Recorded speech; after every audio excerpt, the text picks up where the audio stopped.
Bonjour, on continue avec les probabilités avec une notion tout à fait nouvelle dans les programmes, c'est la loi géométrique de paramètres petit p.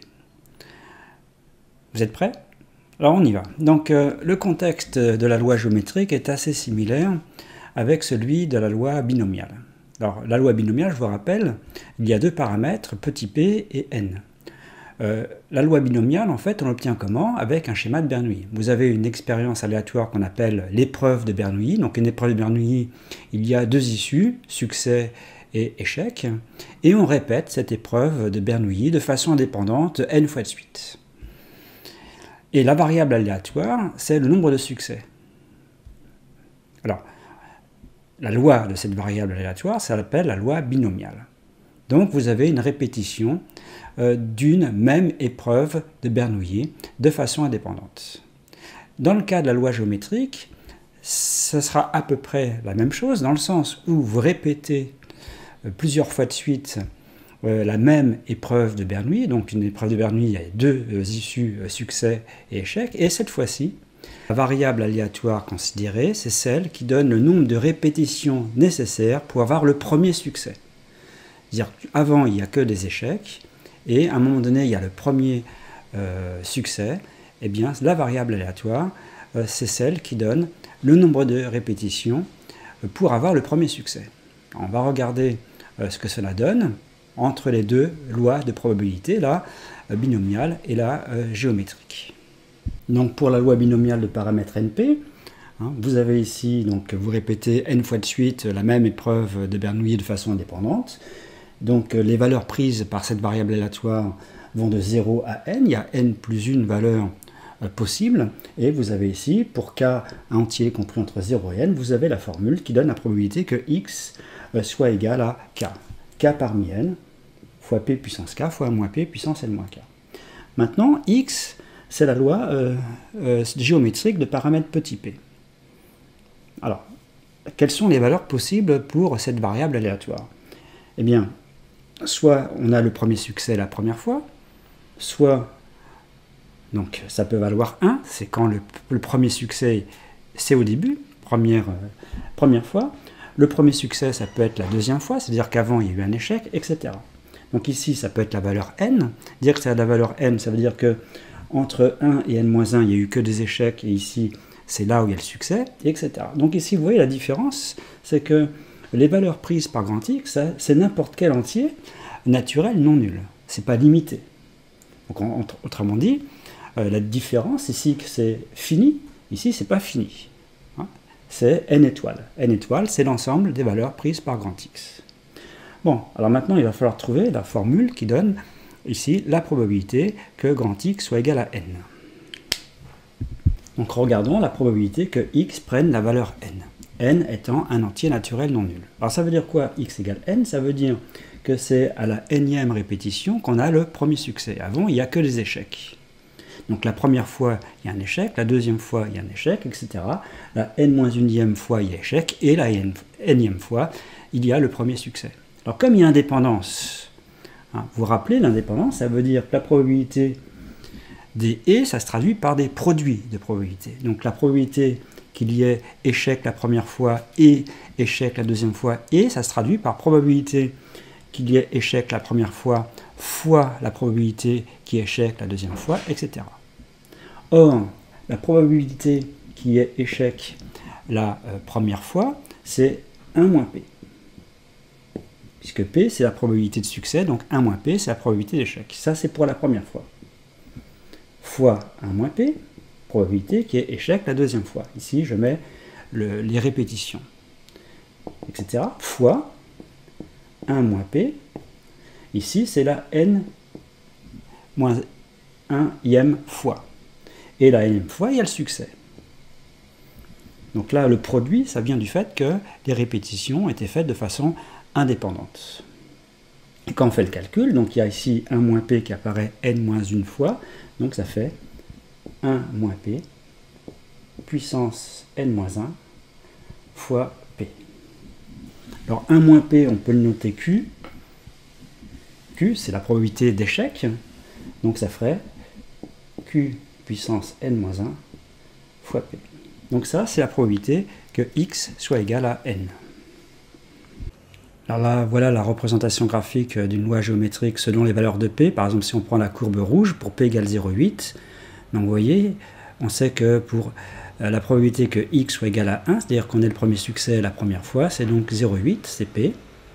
Puis après, ici, vous avez ce point-là, c'est probabilité que x soit égal à 2, c'est-à-dire le premier succès la deuxième fois, la deuxième répétition, bah, c'est P fois Q. Et ensuite, x égale 3, c'est Q au carré fois P. Ici, x égale 4, c'est Q puissance 3 fois P, etc. Alors ici, ça s'arrête à 10, mais évidemment, l'ensemble des valeurs prises par grand X, hein, c'est n étoiles. Donc vous avez ici une courbe qui est décroissante, qui en fait ressemble à une fonction exponentielle décroissante. Et on fera évidemment le lien avec la loi exponentielle, qui est, elle, une loi continue.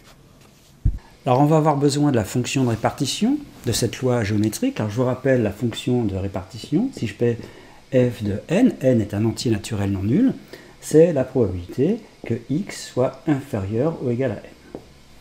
Donc ça se traduit par probabilité que x prenne la valeur 1,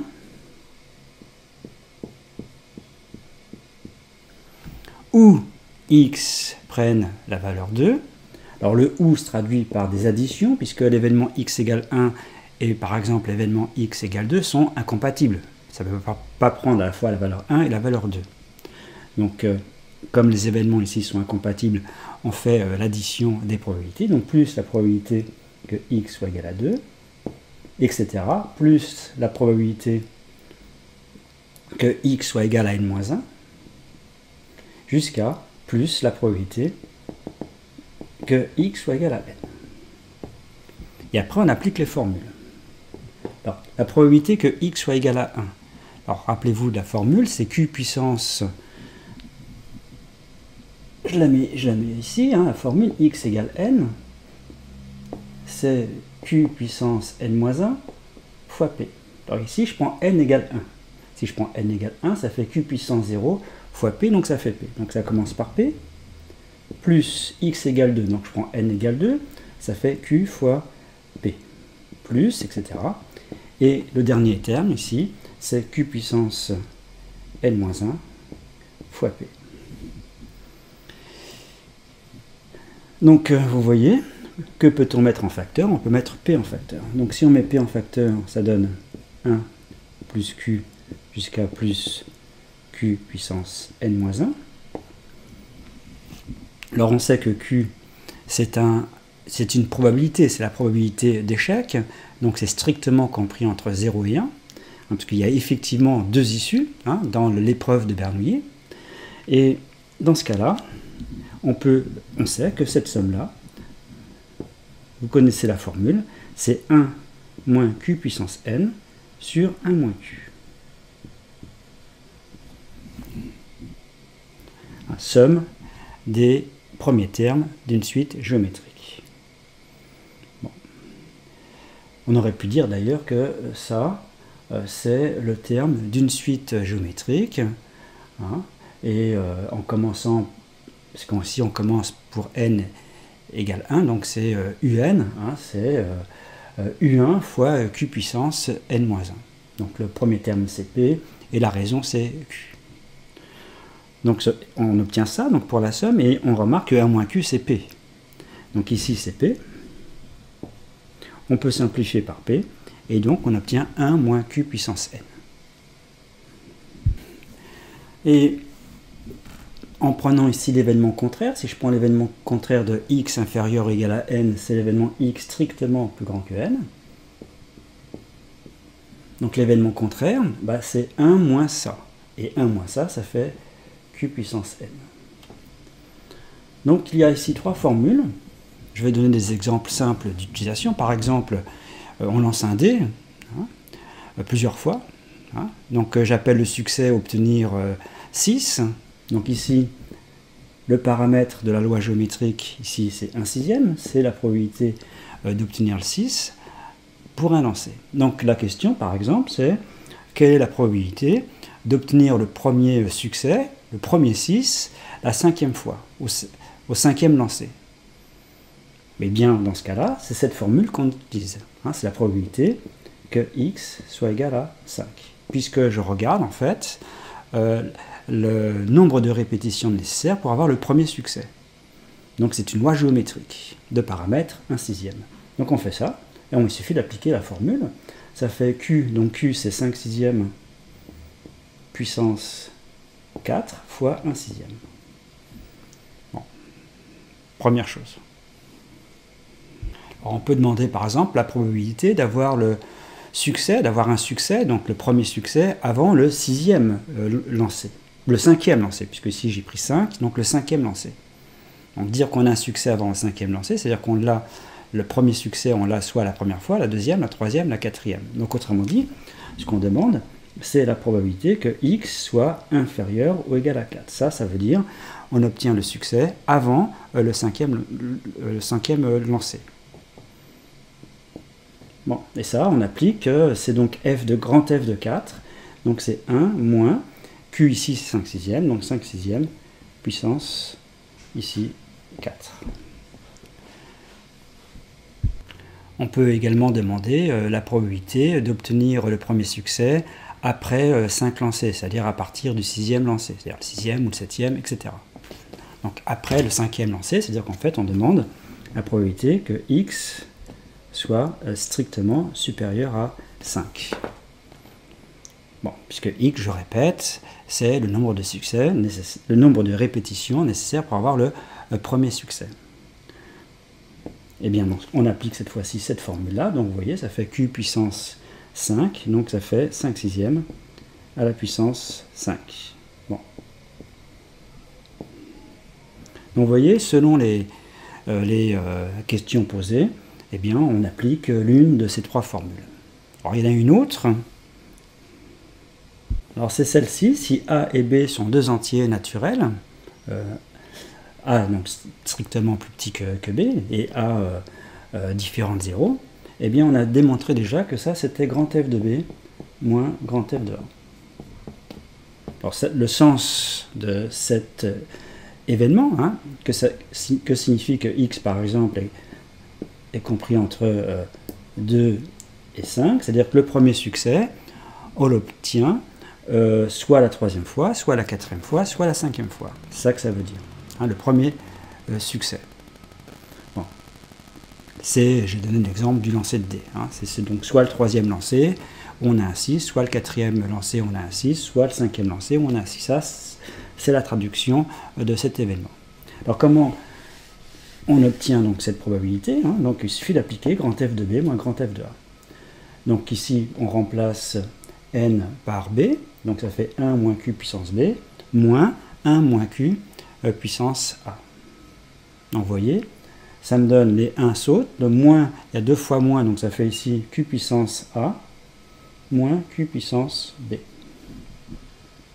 1 moins Q puissance B, moins 1 moins Q puissance A. Donc on obtient ça. Donc par exemple, si je prends A, donc j'ai dit 3, ici 5, eh bien, on fait Q puissance 3. Donc Q ici c'est 5/6, hein, probabilité d'échec, ça fait 5/6 à la puissance 3, moins 5/6 à la puissance 5. Donc ça veut dire que le premier succès, on l'obtient soit au quatrième lancé, soit au cinquième lancé.